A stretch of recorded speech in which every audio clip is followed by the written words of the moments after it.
সরার নাম শরীরে ত্রিশক্তি। একদিন শরীর পঞ্চভূতে বিলীন হলে দেখিবে কেমনে ক্রিয়াকর্ম। স্বর্গ নরকের অপার ধারণায় অকাম কুকাম ছেড়ে পালন করো নিজ ধর্ম। অশৌচ শরীর গঙ্গা জলে ধুয়ে নিলে হয় পবিত্র।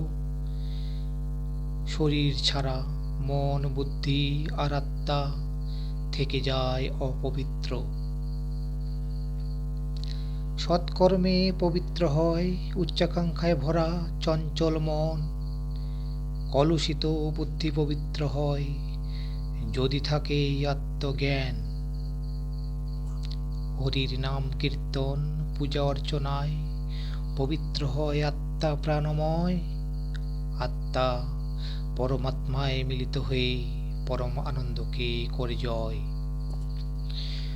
শুধু শরীরের পরিষ্কার নয়, যদি কলুষমুক্ত হয় আত্মা বুদ্ধি মন, এই ত্রিশক্তি পবিত্র হইলে আত্মার স্বর্গে হইবে গমন।